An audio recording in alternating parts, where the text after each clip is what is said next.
Hello student, आज हम पढ़ते हैं structure of DNA, chapter 6 inheritance, molecular basis of inheritance का पार्ट है कि हमें डीएनए की स्ट्रक्चर को और थोड़ा सा डिटेल में समझना है। तो सबसे पहले स्टूडेंट, जो इसका डबल हेलिक्स मॉडल है, ये 2 हेलिक्स दिखाई दे रही है, इसलिए इसको कहते हैं double helix model. It was given by Watson and Crick. Watson और क्रिक जो साइंटिस्ट थे, उन्होंने ये डबल हेलिक्स मॉडल दिया था। ओके, अब डबल हेलिक्स मॉडल दिया तो उसमें सबसे पहले इसके कुछ जनरल फीचर्स हैं डीएनए के, वो स्टडी करते हैं हम कि क्या क्या इसके फीचर्स होते हैं। ओके, तो यहाँ पे स्टूडेंट सबसे पहले बात की जाए कि some silent features of DNA model और डीएनए, तो सबसे फर्स्ट बात हम कहते हैं कि ये डबल हेलिक्स होता है।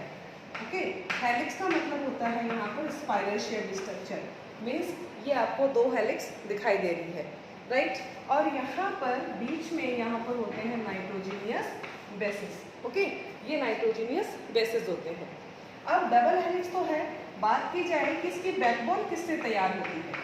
जो डीएनए है, इसकी बैकबोन किससे तैयार होती है, तो इसकी जो बैकबोन बनती है वो बनती है शुगर, यानी शुगर कौन सी होगी, pentose sugar but deoxyribose sugar. Okay, क्योंकि डीएनए में डीऑक्सीराइबोस शुगर होती है, तो शुगर के साथ इसमें फॉस्फेट ग्रुप, ये दोनों मिलकर क्या बनाते हैं, डीएनए की बैकबोन बनाते हैं, यानी ये वाली स्ट्रक्चर बनती है जो हमने पिछले लेक्चर में देखा था कि कौन कौन से बॉन्ड वहाँ पर प्रेजेंट होते हैं, राइट।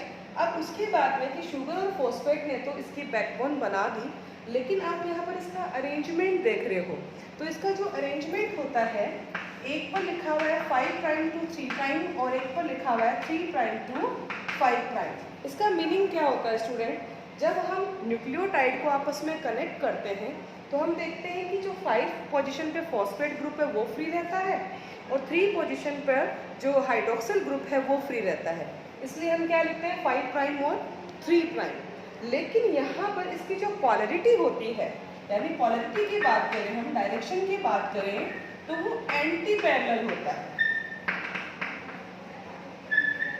एंटी पैरेलल का मतलब है, जैसे यहाँ पर आप देख रहे हो कि एक यदि 5 प्राइम टू 3 प्राइम है, तो जो दूसरी होगी वो 3 प्राइम टू 5 प्राइम, यानी कि ये यदि 5 प्राइम से 3 प्राइम पे शुरू हुई है ना, तो दूसरी हेलिक्स 5 टू 3 शुरू नहीं होती है, वो इसकी पैरेलल होती है बट एंटी पैरेलल होती है, क्योंकि वहाँ पर पोलैरिटी का जो डायरेक्शन है या पोलैरिटी है वो चेंज होती है।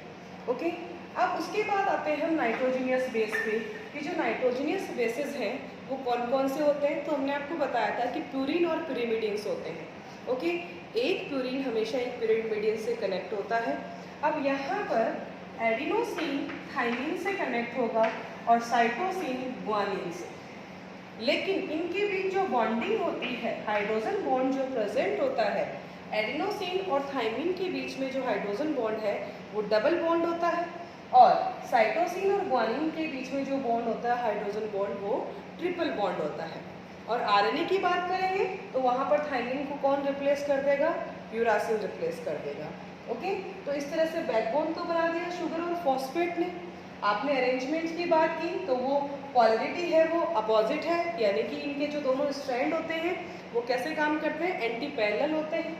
नाइट्रोजीनियस बेस हाइड्रोजन बॉन्ड से कनेक्ट रहते हैं, एडिनोसिन और थाइमिन के बीच में डबल हाइड्रोजन बॉन्ड और साइटोसिन और ग्वानिन के बीच में ट्रिपल हाइड्रोजन बॉन्ड प्रेजेंट होता है, राइट स्टूडेंट। अब इसके बाद यदि हम बात करें कि जब इसका रिप्लिकेशन होता है, डीएनए अपने आप को रिप्लिकेट करता है, तो इसमें जो स्ट्रैंड होता है एज ए मदर स्ट्रैंड काम करता है, और जो मदर या पेरेंटल स्ट्रैंड, ये जो स्ट्रैंड है ये पेरेंटल रहता है, यानी semi conservative mode replication follow करता है, और इसको हम यहाँ पर कह देते हैं टेम्पलेट।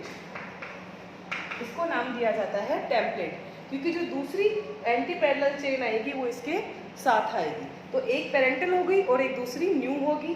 जो पेरेंटल होती है उसको हम क्या नाम देते हैं, टेम्पलेट नाम देते हैं। ओके स्टूडेंट, तो ये कुछ जनरल सी इंट्रोडक्शन थी डीएनए के बारे में।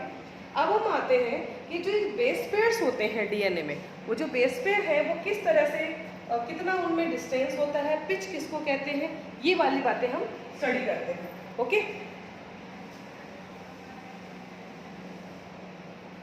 तो यहाँ पर स्टूडेंट हम पिच समझते हैं कि पिच क्या होती है। ओके, पिच का मतलब होता है इसका एक कंप्लीट टर्न। जो डीएनए मॉडल, ऐसे बहुत सारे टर्न्स होते हैं तो जो वन कंप्लीट टर्न होता है, एक कंप्लीट घुमाव या टर्न होता है, वो पिच बनाता है। और ये माना जाता है कि नियर अबाउट 10 बेस पेयर का एक पिच तैयार होता है। ओके, यानी 10 बेस पेयर के बाद में उसमें एक टर्न आता है और फिर क्या बन जाता है, पिच, उसको हम कहते हैं पिच। और यदि इसका डिस्टेंस देखा जाए कि जो 10 बेस पेयर हैं जिनका एक पिच बना, उनका डिस्टेंस कितना होता है, तो वो होता है 34 एंगस्ट्रॉम। यहाँ पर हम उसको कहेंगे 34 एंगस्ट्रॉम। और वी कैन से, यदि नैनोमीटर में बात की जाएगी तो हम कहेंगे 3.4 नैनोमीटर। राइट, यहाँ पर एंगस्ट्रॉम की बात करेंगे तो 34 एंगस्ट्रॉम, और नैनोमीटर की बात करेंगे तो हम कहेंगे यहाँ पर 3.4 नैनोमीटर एक पिच का डिस्टेंस होता है।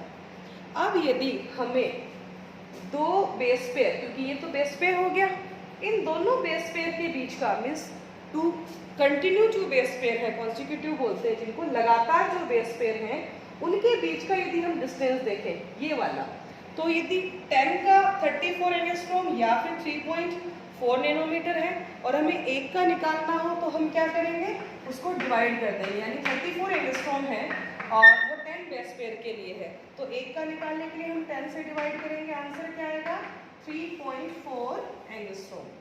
और ऐसे ही यदि हम 3.4 नैनोमीटर मान के चल रहे हैं तो 3.4 नैनोमीटर डिवाइडेड बाय 10, तो जो हमारा आंसर आएगा स्टूडेंट वो क्या आ जाएगा, 0.34 नैनोमीटर। हम यहाँ पर कह देंगे कि दो कॉन्सिक्यूटिव बेस पेयर के बीच का डिस्टेंस कितना है, 3.4 नैनोमीटर।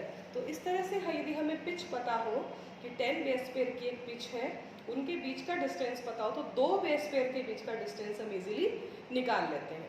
और ऐसे फिर हम डीएनए की लेंथ कैलकुलेट करते हैं कि डीएनए टोटल कितना है लंबाई में, तो वो हम पता कैसे लगाते हैं, इन दो पर्टिकुलर बेस पेयर के बीच का distance multiply by total number of base pair, उसे हम पूरे डीएनए की लेंथ भी कैलकुलेट कर सकते हैं।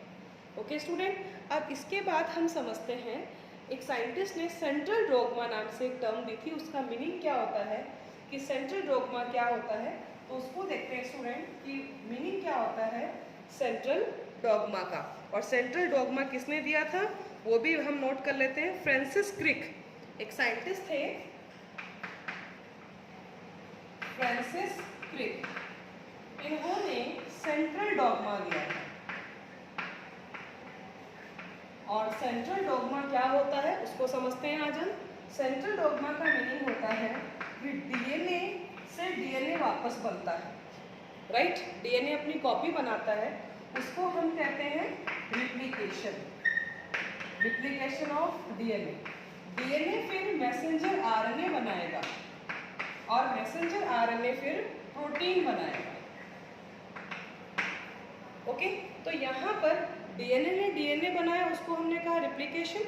यहाँ पर डीएनए से आरएनए बनता है, उसको कहा जाता है ट्रांसक्रिप्शन।